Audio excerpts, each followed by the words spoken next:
Bab Pikiran dan Pengobatan, Subbab Bila Amarah Berarti Bunuh Diri. Dalam bukunya Emotional Intelligence, Daniel Goleman menjelaskan bahwa amarah adalah salah satu faktor utama penyebab penyakit serangan jantung. Oleh karena itu, ada baiknya supaya kita berusaha mengendalikan amarah untuk meminimalkan potensi penyakit serangan jantung. Beberapa waktu yang lampau, kata pria itu, tubrukan ringan di salah satu sisi mobilnya menjurus pada pengalaman yang sia-sia dan mengecewakan. Setelah menempuh birokrasi asuransi yang tak kunjung selesai dan proses reparasi yang malah merusak mobilnya, ia masih berutang $800. Itu pun bukan kesalahannya. Begitu jengkelnya ia, sehingga setiap kali naik mobil itu, ia merasa muak. Akhirnya karena frustrasi, ia menjual mobil itu. Bertahun-tahun kemudian, kenangan itu masih membuat pria itu pucat saking marahnya. Kenangan pahit ini dimunculkan dalam pikiran secara sengaja sebagai bagian dari studi tentang amarah pada pasien-pasien penyakit jantung di Stanford University Medical School. Semua pasien dalam studi tersebut, seperti halnya pria yang dikecewakan ini, telah mengalami serangan jantung yang pertama. Dan pertanyaannya adalah, apakah amarah mempunyai pengaruh signifikan tertentu pada fungsi jantung? Efek amarah ini betul-betul mengejutkan.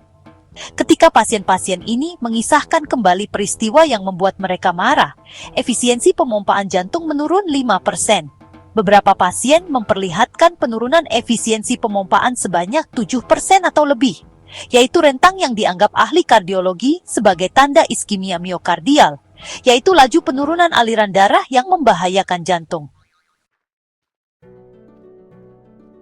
Merosotnya efisiensi pemompaan itu tidak tampak untuk perasaan menyedihkan lainnya, misalnya cemas atau selama pengerahan fisik. Jadi amarah tampaknya merupakan satu-satunya emosi yang paling merusak jantung. Sewaktu mengenang peristiwa yang menjengkelkan itu, para pasien itu berkata bahwa kemarahan mereka hanya setengah dari amarah ketika peristiwa tersebut terjadi. Ini menyiratkan bahwa hambatan pada jantung mereka pasti jauh lebih hebat ketika amarah yang sesungguhnya terjadi.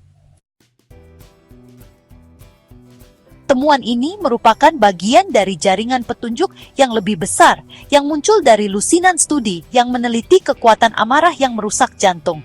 Gagasan lama yang sudah tidak berlaku menyatakan bahwa kepribadian tipe A yang suka terburu-buru dan mengalami tekanan berat berisiko besar menderita penyakit jantung. Tetapi dari teori yang gagal itu muncul temuan baru, yaitu permusuhanlah yang membuat orang mempunyai risiko tersebut. Sebagian besar data tentang sikap permusuhan itu berasal dari Dr. Redford Williams dari Duke University.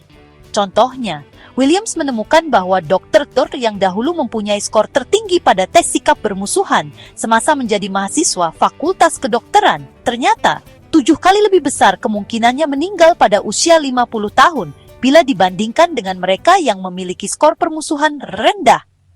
Jadi mudah marah adalah alat prediksi terjadinya kematian pada usia muda yang lebih akurat daripada faktor-faktor risiko lain seperti merokok, tekanan darah tinggi dan kolesterol tinggi. Dan temuan seorang koleganya, Dr. John Barefoot dari University of North Carolina, memperlihatkan bahwa pada pasien jantung yang menjalani angiografi, yaitu dimasukkannya suatu tabung ke dalam nadi koroner untuk mengukur luka, skor tes sikap bermusuhannya berkaitan erat dengan sejauh mana dan seberapa parah penyakit arteri koronernya.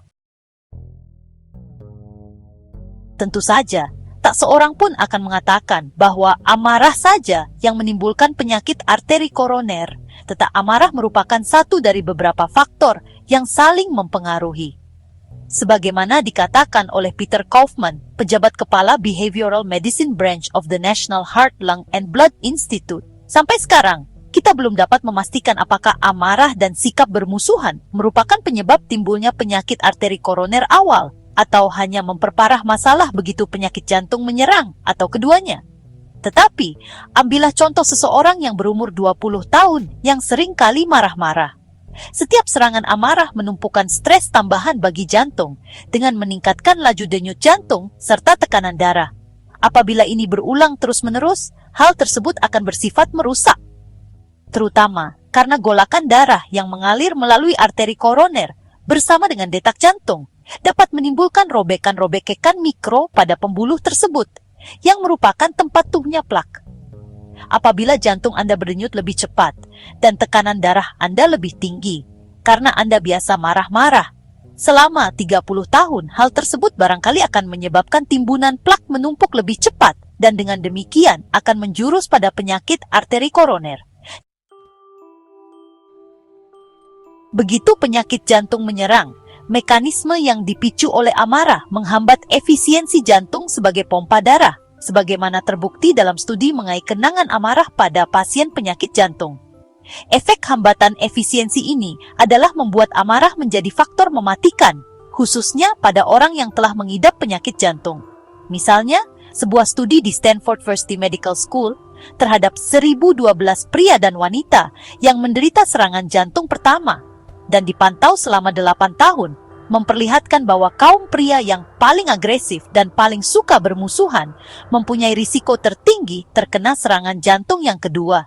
Hasil-hasil serupa juga ditemukan pada studi di Yale School of Medicine terhadap 929 pria yang pernah mengalami serangan jantung dan dilacak hingga 10 tahun. Kaum pria yang termasuk golongan muda terpancing amarahnya terbukti memiliki risiko meninggal karena serangan jantung lebih dari 3 kali lipat daripada kaum pria yang berperangai lebih tenang. Apabila mereka juga gak memiliki kadar kolesterol yang tinggi, risiko tambahan akibat amarah itu menjadi 5 kali lebih tinggi. Para peneliti Yale itu mengutarakan bahwa barangkali bukan hanya amarah yang mempertinggi risiko kematian akibat serangan jantung, namun juga perasaan negatif hebat dari segala jenis yang secara teratur mengirimkan lonjakan-lonjakan hormon stres ke seluruh tubuh. Tetapi, pada umumnya, hubungan ilmiah paling kuat antara emosi dan penyakit jantung terdapat pada amarah. Menjadi marah melipat gandakan risiko serangan jantung pada orang-orang yang mengidap penyakit jantung, dan risiko yang meningkat itu berlangsung kurang lebih selama 2 jam setelah amarah tersebut bangkit. Temuan-temuan ini tidak berarti bahwa orang harus berusaha menekan amarah apabila amarah itu pada tempatnya. Kadang-kadang sikap memusuhi tidaklah berbahaya bagi kesehatan. Tetapi masalah muncul apabila sikap permusuhan itu berlangsung terus-menerus, sehingga membentuk gaya kepribadian antagonis, yaitu yang dicirikan oleh sikap curiga dan sinisme terus-menerus, serta kecenderungan untuk melontarkan komentar dan celaan, juga ketersinggungan dan amarah yang diungkapkan dengan lebih terbuka. Kabar yang membesarkan hati adalah bahwa amarah kronis tidak dengan sendirinya menjadi hukuman mati, dan sikap bermusuhan adalah kebiasaan yang bisa diubah. Sekelompok pasien jantung pada Stanford University Medical School disertakan ke dalam program yang dirancang untuk menolong mereka melunakkan sikap mudah terpancing amarah. Latihan mengendalikan amarah ini membuat tingkat serangan jantung kedua mereka menjadi 44% lebih rendah daripada orang-orang yang tidak berusaha mengubah sikap bermusuhan. Program lain yang dirancang juga mempunyai hasil yang serupa. Program tersebut mengajarkan unsur-unsur dasar kecerdasan emosional, terutama kepekaan akan munculnya amarah. Ketika amarah itu mulai bergejolak, kemampuan untuk mengaturnya begitu amarah itu muncul dan berempati. Pasien diminta untuk menuliskan pikiran sinis atau bermusuhan bila pikiran tersebut mereka tangkap. Apabila pikiran itu tak mau enyah, mereka harus berusaha menghilangkannya dengan berkata atau berpikir, "Stop!" Mereka didorong untuk dengan sengaja mengubah pikiran sinis dan penuh kecurigaan menjadi pikiran yang masuk akal selama keadaan-keadaan sulit. Misalnya, apabila elevator tertunda, mereka harus mencari alasan yang baik, bukannya marah-marah kepada orang yang mereka bayangkan sok tak mau tahu, yang mungkin bertanggung jawab terhadap penundaan tersebut. Untuk kontak yang mengecewakan, mereka diharuskan belajar melihat segala sesuatunya dari sudut pandang orang lain. Jadi, empati merupakan obat penenang amarah.